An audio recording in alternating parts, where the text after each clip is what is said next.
The Apartment on Linden Street. How I Learned That Doing Nothing Wrong Can Still Make You the Villain. Part 1. The Inheritance. My mother died on a Tuesday in October, which felt wrong somehow. She was a Wednesday kind of woman, practical, reliable, the kind of person who showed up exactly when expected. Tuesdays were for surprises, and my mother hated surprises. But cancer doesn't check your personality type before it kills you, so there I was, standing in a fluorescent-lit hospital hallway in Columbus, Ohio, holding a paper cup of terrible coffee and watching my sister Diane cry in a way that managed to look both genuinely devastated and performatively theatrical at the same time. That was the moment I should have started planning. I didn't, of course. I was 37 years old and I just lost my mother, and I was too busy grieving to notice the machinery of my future problems clicking into motion. My name is Mara Hensley. I'm a technical writer for a mid-sized software firm. I own a sensible Toyota Corolla. I keep a bullet journal, and until my mother passed, I had managed to construct a life that was admirably drama-free. I lived in a rented one-bedroom apartment 20 minutes from downtown Columbus. I had a savings account, a reasonable 401k, and a therapist I saw every other Thursday. I was not the kind of person things happened to. I was the kind of person who happened to things, quietly, methodically, without anyone noticing until the job was done. Diane was something else entirely. She was 42 to my 37, and she had spent those extra 5 years accumulating grievances the way other people accumulate air miles. Every perceived slight, every imagined favoritism, every family gathering where someone had breathed incorrectly in her direction, Diane catalogued them all with the dedication of an archivist and the recall of an elephant. She'd been married twice, both times to men who seemed, upon meeting her, like perfectly reasonable people and who emerged, years later, looking like survivors of something they couldn't fully name. She had 2 kids, a boy and a girl, both teenagers now, both dealing with their own complexities. She worked part-time doing bookkeeping for a small construction company and consistently described herself, to anyone who would listen, as struggling. The struggling was real, in its way. But it was also curated. Diane struggled in ways that always required something from someone else. Our mother's estate was not complicated. There was a small life insurance policy that covered the funeral costs with a little left over, a modest savings account that she'd explicitly stated should go to her church's food pantry, and the apartment on Linden Street. The apartment was a 2-bedroom, 1-bath unit in a solid brick building in a neighborhood that had spent the last decade quietly gentrifying. Our grandmother had bought it in the 1970s for $28,000. Our mother had inherited it, lived in it for years, and eventually moved to a smaller place when her health declined. By the time she died, the apartment was worth approximately $310,000, an amount that would have astonished our grandmother, who had grown up believing that people like us didn't own things worth that much. The will was straightforward. The apartment was to be split equally between me and Diane. 50% each. Joint ownership, as tenants in common. I remember the estate attorney, a methodical man named Gerald Park, explaining this to us in his office 3 weeks after the funeral.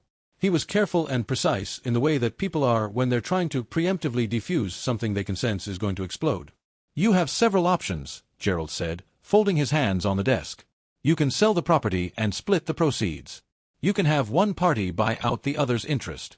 Or you can keep joint ownership, in which case you'll need to reach agreement on management, expenses, and eventual disposition. I want to keep it, Diane said immediately, before I had said a single word. I looked at her. Keep it how? Neither of us lives there. I could live there. I need a place.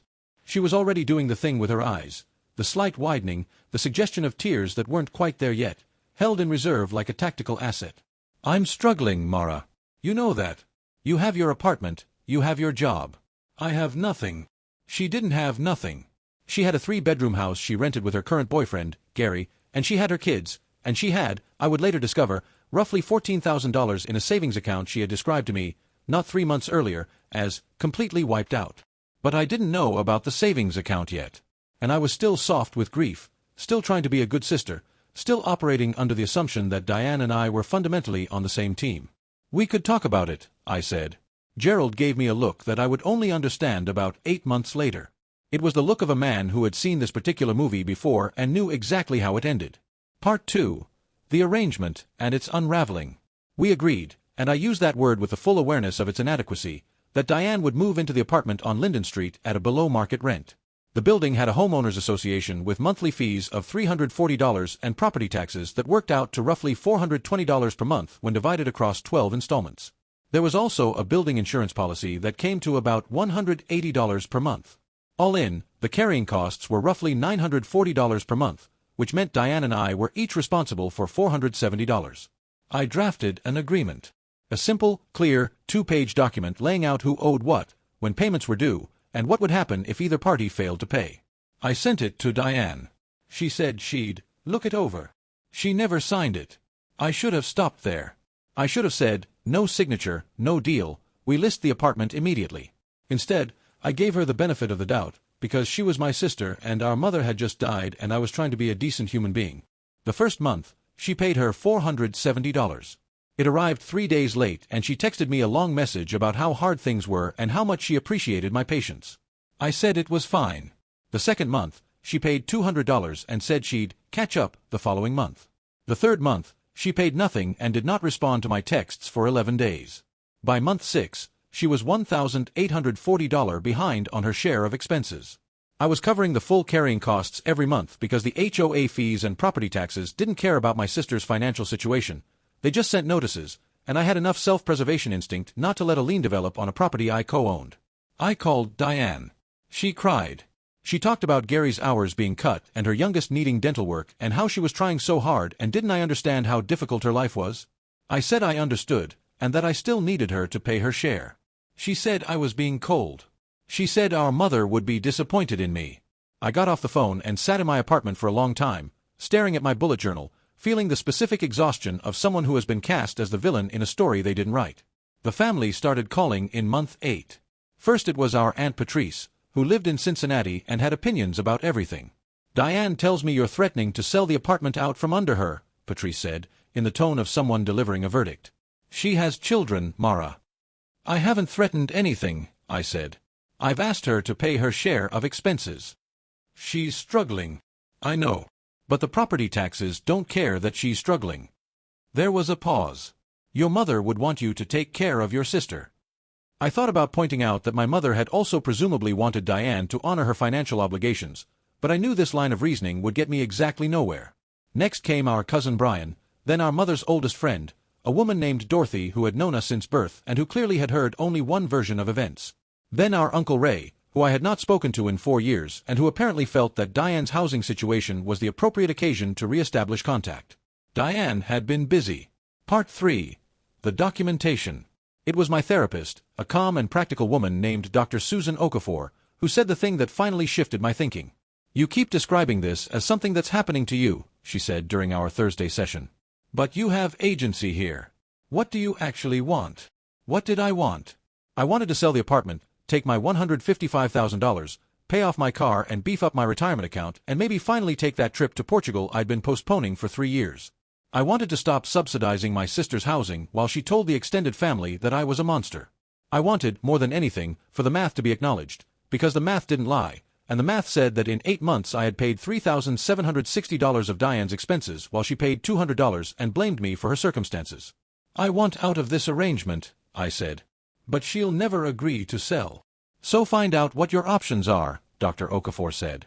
You're a person who's good at finding out what her options are. She was right. I was. And I had been so tangled in the emotional narrative that I'd forgotten to use the skills that actually worked for me. I started documenting everything that night. I created a spreadsheet, because of course I did, that tracked every expense related to the apartment on Linden Street. HOA fees, property taxes, insurance premiums, the one repair bill I'd covered when the bathroom faucet failed, the half of the building's pest control assessment that I'd paid. I tracked what Diane had contributed versus what she owed. I organized every text message, every email, every voicemail. I created a timeline. By the end of that first evening, I had a document that was comprehensive, factual, and devastating. Then I called Gerald Park. I remember you, he said, when I explained who I was. There was something in his voice, not quite sympathy, but recognition. I was wondering when I'd hear from you. I explained the situation. He listened without interrupting, which I appreciated. Okay, he said when I finished. Here's what you need to know. As a tenant in common, you have specific legal rights. You cannot be forced to remain in this ownership arrangement indefinitely. If your co-owner refuses to agree to a sale or buyout, you can file what's called a partition action, a court proceeding that forces the division or sale of jointly owned property. She'll fight it. She can try. But courts are generally not sympathetic to a party who has been failing to contribute to carrying costs while refusing to allow a sale. Especially if you have documentation.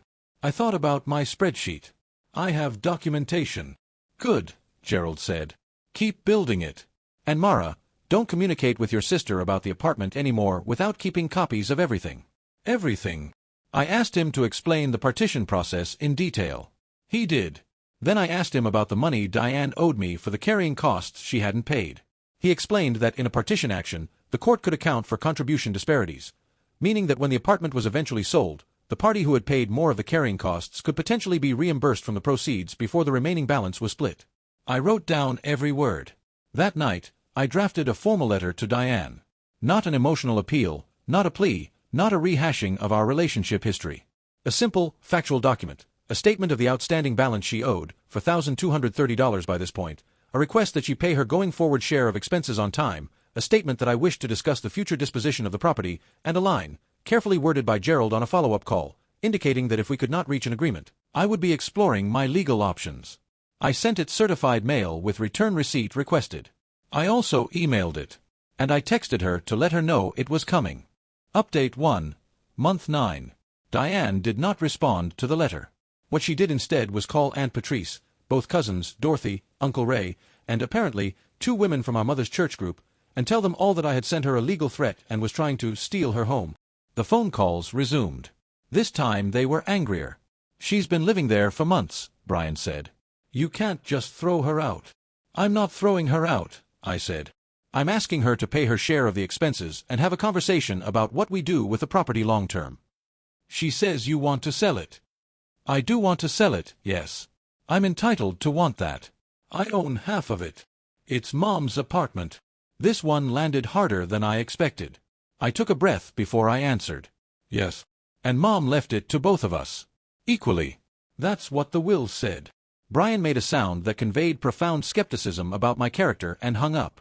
I added the date, time, and content of the call to my documentation.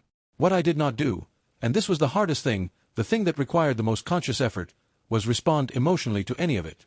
I did not post on social media. I did not call Aunt Patrice back and explain my side of the story. I did not send group texts to the family. I did not cry to anyone who then went and told Diane what I'd said. I went to work, did my job, paid the November carrying costs on the apartment, $940, every cent of which was mine to bear, updated my spreadsheet, and scheduled a follow-up call with Gerald. She hasn't responded, I told him. That's actually helpful to us, he said. A non-response is a response, in a legal context. It establishes a pattern. He recommended I send one more formal letter, this time explicitly requesting mediation, and explicitly stating that if she declined or didn't respond, I would be filing for partition. This letter would be important later, he explained, because it would show the court that I had made good faith attempts to resolve the matter. I sent the letter. Certified mail, again. Email. Text notification. Diane responded this time. Not to the letter's substance, but with a long, emotionally charged voicemail in which she said I was cruel, that I was doing this out of jealousy because she had always been the favorite, that our mother had told her privately that she wanted Diane to have the apartment, and that she would fight me with everything she had. I listened to the voicemail twice. Then I transcribed it, word for word, added it to my documentation folder with the date and timestamp, and called Gerald. She mentioned your mother expressing a different intent than the will reflects, Gerald said, his tone careful. That kind of claim is very difficult to prove in court and generally doesn't override a clearly written will. But document it anyway. I documented it. Update 2. Month 11. Gerald filed the partition action in the second week of December. I want to be honest about how this felt, because I think people sometimes assume that once you start taking legal action you enter some kind of emotionally detached, purely strategic mode. That wasn't my experience. The morning I authorized Gerald to file, I sat in my car in the parking garage at work for 20 minutes before I could make myself go inside. Not because I thought I was wrong, but because I knew what was coming, the family fallout, the calls, the narrative of me as the person who had taken Christmas and turned it into a lawsuit. It came. Of course it came. Aunt Patrice sent me a letter, an actual physical letter, handwritten on stationery, telling me that she was deeply ashamed of my behavior and that she hoped I would reconsider before I destroyed the family. Dorothy stopped returning my calls. Brian sent a text that said simply, "Wow." Diane, for her part, entered a new phase. She retained an attorney, a man named Douglas something, whom Gerald described, with professional neutrality, as not inexperienced, and filed a response to the partition action. The response included a claim that she had an equitable interest in continued occupancy due to her significant contributions to the property, and a counter-allegation that I had been uncooperative and unreasonable in negotiations. Gerald read me her filing over the phone. "What contributions?" I asked. "She's paid $200 in 11 months. "That's exactly the question the court will be asking," Gerald said. "And we have the documentation to answer it." We entered a discovery phase. Diane's attorney requested our financial records related to the property. We provided them, the full spreadsheet, organized and immaculate, with every receipt and bank statement attached. I had paid $10,340 in carrying costs over 11 months. Diane had paid $200. I requested Diane's financial records. What came back, after some delay and a motion to compel, was illuminating. Diane's bank statements showed that she had not, in fact, been as financially desperate as she claimed. There was the $14,000 in savings I had suspected but not confirmed. There were regular transfers to a PayPal account that turned out to belong to her boyfriend Gary. There were Amazon purchases, Sephora purchases, 2 weekend trips to Nashville, all during the months she had told me she couldn't afford her $470 share of the carrying costs. I looked at these records and felt something complicated, not quite satisfaction, not quite vindication, but something in that neighborhood. The feeling of a story finally having all its chapters visible at once. Gerald filed a motion for summary judgment on the partition itself, arguing that the case for forced sale was overwhelming and that Diane's objections lacked legal merit. He also filed a detailed accounting of the carrying costs disparity, requesting that my overpayment be factored into the distribution of sale proceeds. Update 3, Month 14. The court ruled on the partition in February. The judge, a deliberate woman named the Honorable Patricia Whitmore, granted the order for partition by sale. She was direct in her ruling. The property would be listed and sold, and the proceeds would be distributed according to the co-owner's interests, with adjustments for the documented disparity in carrying cost contributions. Diane owed me $10,140, 11 months of her unpaid share, minus her $200 contribution. Judge Whitmore ruled that this amount would be deducted from Diane's share of the sale proceeds before distribution. Diane was given 60 days to vacate the apartment. I'm not going to pretend I felt nothing when Gerald called to tell me. I felt a lot of things. Relief, primarily. The specific, bone-deep relief of a person who has been carrying something heavy for a very long time and has finally been allowed to put it down. But also something sadder, a recognition that this outcome, however just, had cost something that couldn't be recovered. The family calls had stopped, mostly, after the filing. Some of them, I think, had started to get a clearer picture. Aunt Patrice called me once during the discovery phase, not to apologize exactly, but to say, in a hedged and careful way, that she had heard some things and that she hoped things worked out. I thanked her and didn't elaborate. Brian sent me a long text after the ruling. He'd seen the financial records, apparently. Diane had made the mistake of sending him a forwarded email that included more information than she'd intended to share. "I didn't realize," he said. "I feel like an idiot." I told him he wasn't an idiot, just that he'd only had one side. Diane did not call me. What she did, instead, was post on Facebook, a long wandering post about betrayal and family and people who wear masks. That was clearly about me without naming me, and that generated an outpouring of support from people who knew nothing about partition law, carrying costs, or what it feels like to cover $940 a month for over a year on a property you can't access or sell. I read it once, and then I closed the app and made myself a cup of tea and added the post to my documentation, not because I expected to need it, but because at this point documentation was a reflex. Update 4, Month 16. The apartment sold in April. The listing went up in mid-March, handled by a realtor named Kevin who was professional and low drama and who managed Diane's occupancy during the showing period with a patience that I found genuinely impressive. There were some complications. Diane was slow to allow certain showings, and there was one incident where she left the apartment in a state that required the realtor to reschedule a showing. Gerald flagged this, documented it, and added it to a letter that was sent to her attorney. The showings proceeded.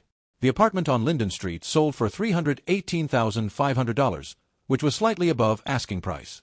The Columbus market, it turned out, had continued to appreciate, and the brick building and the gentrifying neighborhood had done their work.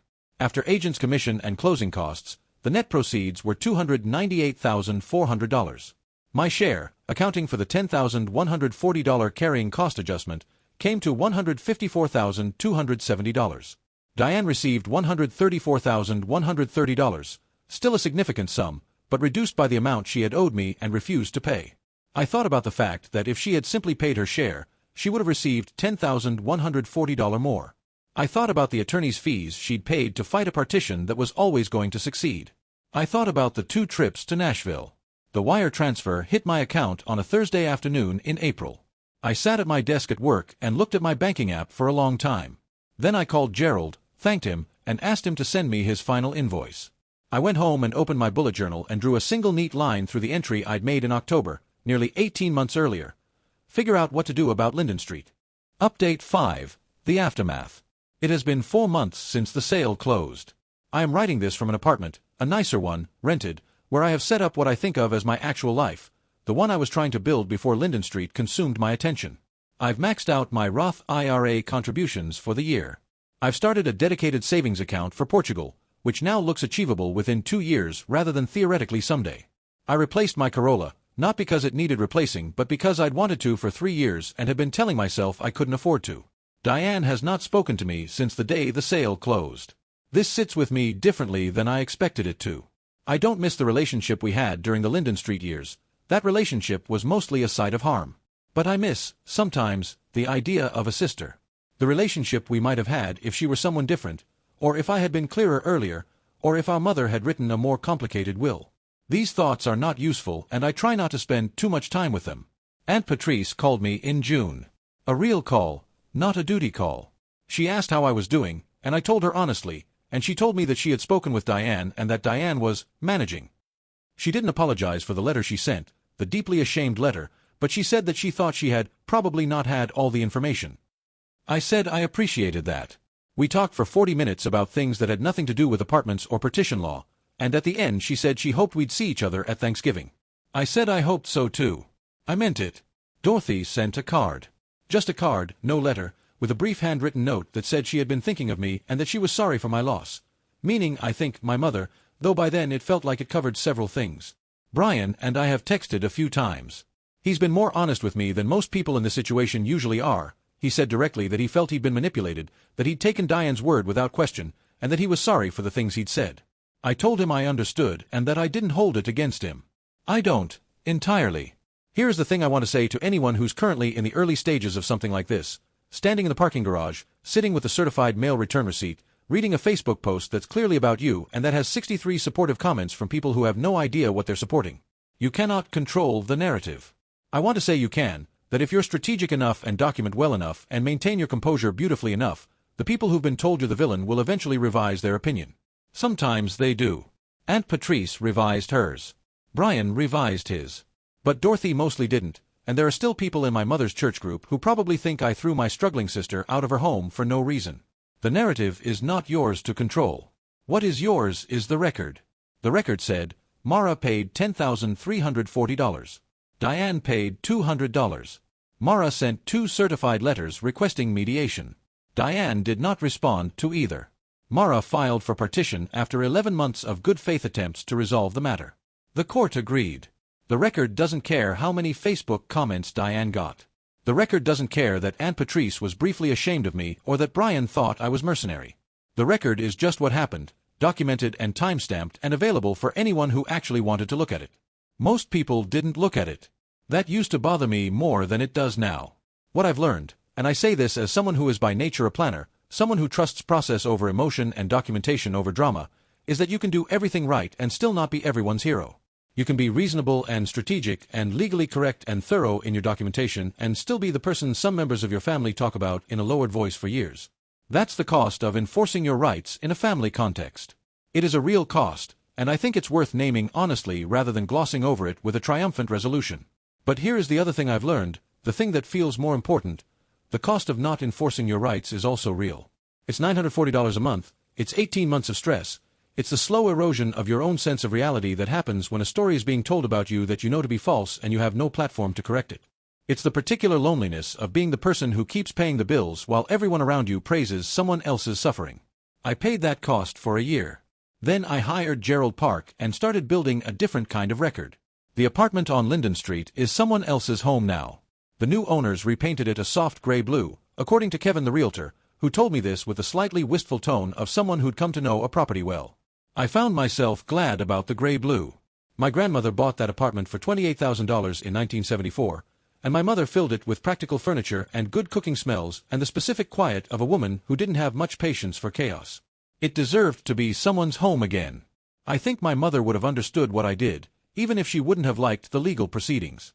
She was practical in the way that women of her generation often were, not sentimental about money, clear-eyed about what things cost. She loved Diane, as she loved me, but she also spent decades watching what Diane did with the things that were given to her. Maybe the will was her way of saying, I've done what I can. The rest is yours to figure out. I've figured it out. The Portugal trip is booked for March. I've been learning basic Portuguese using an app, badly and cheerfully, every night before bed. I have a bullet journal entry that says, Lisbon. Spring. You earned this. I did earn it. Edit. Yes, I know I should have gotten the agreement signed from the beginning. Trust me, I know. If anyone is reading this from a similar situation, that's the takeaway. Get everything in writing before anyone moves into anything. Gerald said it was the single most common mistake he sees in inherited property situations. Learn from me, not from my mistakes.